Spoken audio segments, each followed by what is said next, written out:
Olá, nesse vídeo vamos tratar dos princípios comuns à conciliação e à mediação. Meu nome é Daniel Shihara e o canal Página 1, ele foi criado exatamente para tentar trazer de forma gratuita para todos um conteúdo introdutório, as primeiras noções sobre os diversos assuntos que a gente postar nesse canal, semelhante ao que você encontra na primeira página de um livro com o qual você se interessa, pelo qual você se interessa. A gente tratando nesse vídeo sobre os princípios da conciliação e mediação, a gente vai trabalhar o que existe no Código de Processo Civil de 2015, que abordou as autocomposições de uma forma parajudicial, de forma inovadora, um grande avanço em relação ao que acontecia antes, onde a gente tinha apenas a conciliação e não a mediação na Lei 9.099, que trata dos juizados especiais, e agora a gente tem a mediação e a conciliação juntas para todos os processos judiciais trabalhados no CPC de 2015.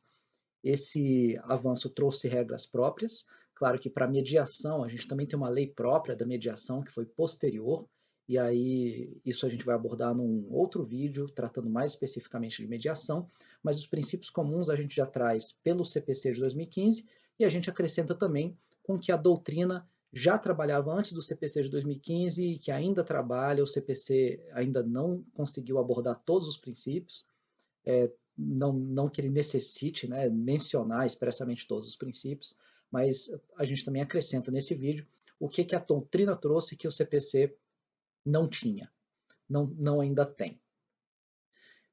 Inicialmente, o que a conciliação e a mediação têm em comum são autocomposições, são formas autônomas de resolução de disputas.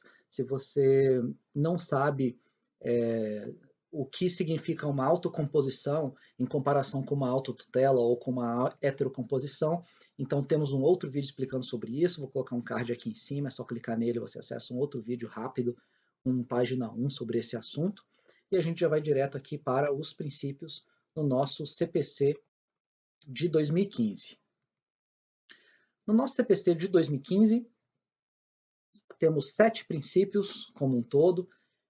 O primeiro deles é o princípio da independência. O princípio da independência, ele zela para que as partes estejam conciliando ou estejam participando dessa mediação sem influências externas, elas não estão sendo forçadas àquilo, e o acordo que vai se firmar nessa autocomposição, ela não faz parte de alguma influência externa, alguma pressão externa às suas próprias vontades e seus próprios interesses. O segundo princípio é o princípio da imparcialidade. Esse princípio se aplica à figura do terceiro imparcial e neutro que deve conduzir aquele processo autocompositivo, ou seja, a gente está falando do conciliador e do mediador. Ele não pode ter parcialidade, ele não pode ter uma atuação que favoreça a uma das partes em detrimento de outras. Não confundam a imparcialidade com a neutralidade. Normalmente, essas duas características andam juntas, porque a neutralidade faz parte do que o conciliador ou mediador tem como seus próprios preconceitos. Né? Se ele inicialmente é neutro, ele acaba não manifestando algum tipo de parcialidade. Então, quando a gente fala de ser imparcial, isso significa a manifestação, os atos do terceiro, desse conciliador e desse mediador, não favorecerem a um ou a outrem. Quando a gente fala de neutralidade, a gente fala da figura, a gente fala de algo interno àquele conciliador ou mediador, no sentido de que ele não tem motivos para favorecer uma parte ou a outra. Então, quem é neutro costuma ter uma atuação imparcial no momento de conduzir aquela autocomposição. Tá? O CPC ele fala de imparcialidade, entendam também, junto com a imparcialidade, que ela é uma manifestação ou uma não manifestação, né, de algo que vem do mediador e do conciliador, refletindo então a sua neutralidade na condução daquele processo autocompositivo. O terceiro princípio é o da autonomia da vontade. A autonomia da vontade também é chamada de voluntariedade. As partes estão lá naquela conciliação, naquela mediação, porque querem. É claro que temos algumas regras impondo as partes a participarem da audiência de conciliação ou participarem da audiência de mediação, mas isso significa simplesmente de comparecer àquela primeira audiência. Se as partes não quiserem continuar o procedimento autocompositivo, elas podem então se manifestar e então a mediação ou aquela conciliação elas vão se encerrar. Isso significa a autonomia da vontade. Elas não estão praticando atos porque estão sendo forçadas a isso. O artigo 166 do CPC, ele traz mais disposições sobre o assunto. Coloquei aqui neste artigo, vamos colocar um zoom nele. O parágrafo 4º diz então: a mediação e a conciliação serão regidas conforme a livre autonomia dos interessados, inclusive no que diz respeito à definição das regras procedimentais. Não só as partes estão lá de forma voluntária, mas o princípio da livre autonomia dos interessados também diz respeito ao fato de que as partes conseguem determinar diversas regras que vão reger aquela conciliação ou a mediação. Para começar, uma delas é o fato de que, se assim desejarem, as partes envolvidas podem escolher quem vai ser o mediador, elas podem escolher quem vai ser o conciliador, conforme o parágrafo 4º do 166, também podem escolher quais vão ser os procedimentos a serem adotados naquela mediação. O próximo princípio é o princípio da confidencialidade. Ele também é abordado sob o nome de sigilosidade, princípio da sigilosidade. O princípio da confidencialidade diz, em respeito às partes, de que elas não podem levar informações daquela autocomposição, daquela audiência de autocomposição, para algum procedimento externo à autocomposição, como, por exemplo, mencionar em um eventual procedimento de arbitragem ou judicial algum conteúdo que lhe foi revelado durante a audiência de autocomposição. Para o mediador ou para o conciliador, esse princípio é ainda mais rigoroso. Eles não podem revelar de forma alguma um conteúdo que eles aprenderam em decorrência da participação deles em uma audiência autocompositiva. Lá no parágrafo 1º e no parágrafo 2º do mesmo artigo, do artigo 166 do CPC, a gente tem, no parágrafo 1º, a confidencialidade estende-se a todas as informações produzidas no curso do procedimento autocompositivo, seja conciliação ou mediação, cujo teor, o conteúdo, então, dessa audiência autocompositiva, não pode ser utilizado para algum fim diverso daquele previsto por expressa deliberação das partes. Então, em geral, não pode ser utilizado para nenhuma outra situação que não para chegar a um tipo de acordo durante aquela autocomposição. Se as partes assim concordarem, elas têm que concordar de forma expressa, no sentido de permitir revelar alguma informação abordada naquela autocomposição. Tá? Então, se não houver deliberação expressa, a regra é a sigilosidade. O parágrafo 2º diz que, em razão de haver sigilo inerente às suas funções, o conciliador e o mediador, ou seja, aquele terceiro neutro imparcial, assim como quaisquer membros de suas equipes, normalmente um mediador ele tem uma equipe de apoio também, um notário, alguém fazendo anotações, nenhum deles pode divulgar ou mesmo depor sobre o que eles aprenderam naquela audiência de conciliação, mesmo que eles sejam intimados por um juiz ou convocados a depor numa eventual audiência abordando aqueles mesmos assuntos. Né? Eles não podem depor sobre algo que eles aprenderam durante essa audiência de mediação. Isso faz parte, então, do princípio da confidencialidade e da sigilosidade. O quinto princípio é o princípio da oralidade. Os procedimentos, em geral, eles vão ser mais verbais, eles são orais, eles não precisam ser apresentados por escrito. Isso em comparação com o que acontece na arbitragem ou no procedimento judicial, em que as peças são redigidas, elas são reduzidas a termo. Né? Isso é um avanço em sentido de celeridade e também no sentido de simplicidade da condução daquela autocomposição. O princípio da oralidade ele se associa muito bem com o princípio da informalidade, que é o sexto e penúltimo princípio que a gente estuda aqui. O princípio da informalidade ele denota o fato de que não há regras ou um roteiro específico a ser seguido pelas partes, elas têm liberdade para iniciar da audiência, já irem direto para um acordo, ou quererem discutir um assunto, depois outro, depois voltarem para o primeiro assunto. Isso diverge bem do que acontece em uma arbitragem ou em um procedimento da jurisdição estatal, no Poder Judiciário, onde os procedimentos são muito bem definidos e uma vez passada uma determinada fase, raramente, né, salvo algumas exceções previstas no CPC, raramente se volta a uma etapa anterior. As partes, se não se manifestarem no momento oportuno, preclui o direito de manifestação da parte, algumas situações não permitem uma volta de um roteiro, se uma parte fala, depois fala a parte demandada, muitas vezes a primeira parte não pode falar de novo, e isso não acontece na autocomposição, os procedimentos são informais. Mais uma vez, frisando, a informalidade, ela também ajuda no princípio da autonomia da vontade. Então, é a autonomia das partes que está sendo respeitada. Se elas querem voltar a uma etapa e voltar a discutir um determinado assunto que anteriormente foi dado como vencido, elas vão poder cumprir com essa autonomia da vontade, exatamente porque o procedimento é informal.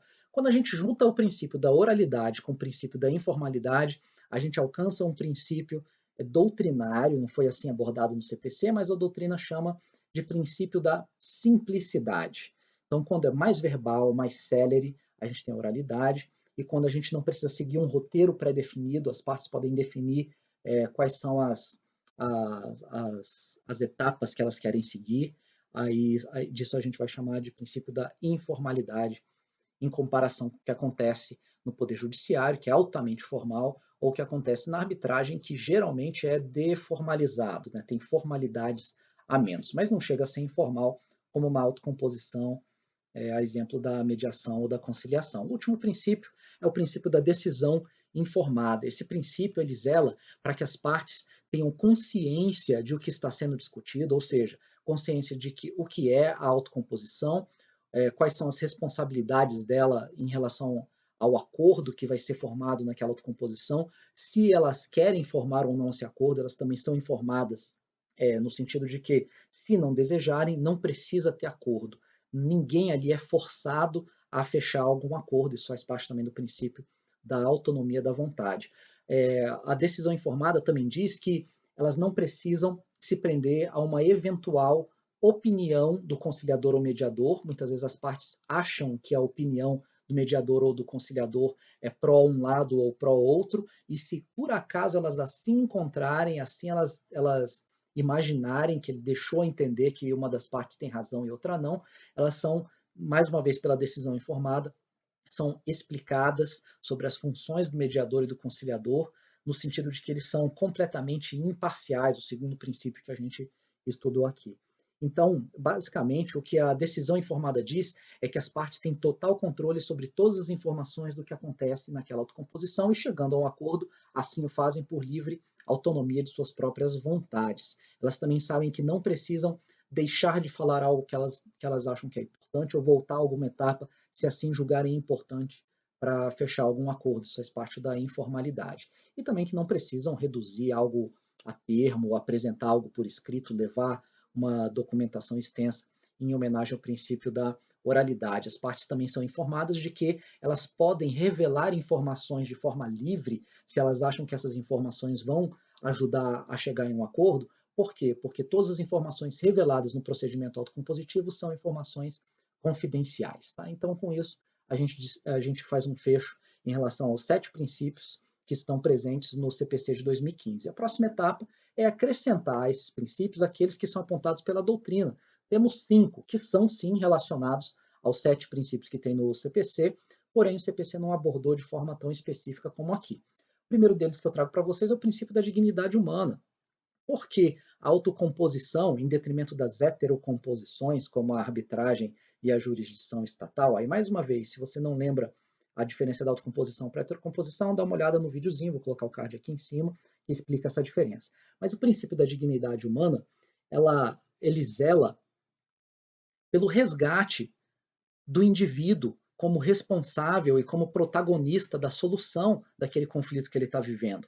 Então, o indivíduo ele é valorizado pelo fato de que ele não relega a um terceiro a decisão sobre um fato importante da sua própria vida. Não é o árbitro ou o juiz quem vai decidir, é ele quem vai protagonizar essa solução da disputa que ele tem perante outras partes. Com isso, a gente resgata também a dignidade daquele indivíduo.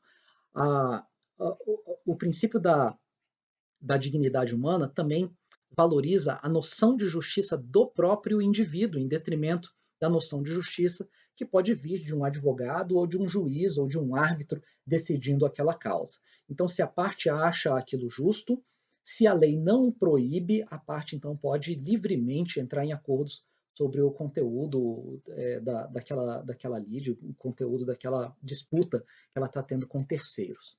Então, o primeiro princípio é da dignidade humana, que é resgatada pela autocomposição, ao mesmo tipo de dignidade não consegue ser integralmente resgatada quando a disputa é resolvida com uma imposição de uma decisão de um terceiro, como uma sentença judicial, que não raro desagrada a todas as partes envolvidas. O segundo princípio é o princípio do empoderamento das partes. O princípio do empoderamento das partes, ao contrário do que o senso comum e algumas doutrinas abordam, esse princípio de empoderamento das partes diz mais respeito ao fato de as partes que participam de uma conciliação ou de mediação, elas acabam aprendendo sobre como negociar. Elas veem que tem um procedimento que estimula o diálogo e elas descobrem que quanto mais elas revelam dos seus interesses e conseguem ouvir ao outro, elas conseguem então melhorar uma relação e chegar a acordos melhores, elas conseguem resolver suas disputas. Com uma boa empoderação, com um bom empoderamento das partes, talvez elas nem precisem se submeter a uma conciliação, a uma mediação, ou mesmo ingressar com uma ação judicial em relação a uma disputa. Elas aprendem, então, a resolver as próprias disputas com base no diálogo ou na negociação direta, porque elas foram empoderadas. Então, empoderamento diz respeito a um aspecto pedagógico, a um aspecto de aprendizagem que as partes têm quando se submetem a um procedimento autocompositivo, e isso depende muito, claro, da habilidade do conciliador ou do mediador na hora de explicar o que ele está fazendo ou quais são as técnicas negociais que estão sendo utilizadas. O terceiro princípio é o princípio da autodeterminação das partes. Esse princípio é muito relacionado com o princípio da autonomia das partes. Porém, como autodeterminação, ele é bem específico. Ele vai trabalhar o fato de que as partes é quem são as responsáveis pela decisão final, se vão entrar em um acordo ou se não vão entrar num acordo, se elas querem permanecer e participar de uma conciliação e mediação, ou se elas querem simplesmente registrar a sua presença naquela audiência, registrar o seu comparecimento, no sentido de que não tem interesse em conciliar, e aí, nesse sentido, a conciliação e a mediação elas se encerram. Então, são as partes quem determinam a posição final daquela disputa, seja em acordo ou não acordo. Não é um juiz, não é um árbitro, não é o conciliador, não é o mediador. São as partes que autodeterminam seus destinos. Algumas doutrinas confundem o princípio número 2 de empoderamento das partes com o princípio número 3 de autodeterminação das partes. É só você frisar que o empoderamento diz respeito a um aspecto pedagógico, de aprendizado das partes em relação a uma negociação colaborativa. Se você não lembra o que é uma negociação não adversarial ou negociação cooperativa, em detrimento de uma negociação adversarial baseada em barganha posicional, tem também um vídeo, é só clicar no card que eu vou colocar aqui em cima, que vocês acessam essa parte que diz respeito a formas de negociação, modelos de negociação. O quarto princípio doutrinário é o princípio da voluntariedade. Ele também está relacionado ao princípio da autonomia das partes. A voluntariedade diz que as partes estão participando daquela conciliação, daquela mediação, porque assim desejam. Então, é exatamente em respeito ao princípio da voluntariedade que a parte, ao cumprir a obrigação legal de comparecer àquela audiência de conciliação ou mediação, a parte, por voluntariedade, ela pode manifestar o seu desejo por continuar ou não o procedimento conciliatório ou aquela mediação. Tá? Esse é o princípio da voluntariedade que tem que ser obedecido. Claro, a voluntariedade também pode ser interpretada de uma forma ampla para dizer que as partes estão chegando ao acordo sem uma pressão externa, ou seja, a gente relaciona também esse princípio com o princípio da independência que aparece lá no CTC. Não há algo externo pressionando a parte a chegar em um acordo. Ela assim o faz porque foi devidamente informada, a decisão é informada, e elas estão lá de forma independente, com completa autonomia. O último princípio é o princípio da não competitividade, exatamente para ressaltar que a autocomposição ela é baseada numa facilitação de diálogo, é num aprendizado para empoderar as partes a dialogarem numa negociação não adversarial, não competitiva, é uma negociação cooperativa com o uso de um terceiro que vai intermediar, é o conciliador, é o mediador, ele vai intermediar de forma neutra e imparcial, em busca então de um acordo, resolver a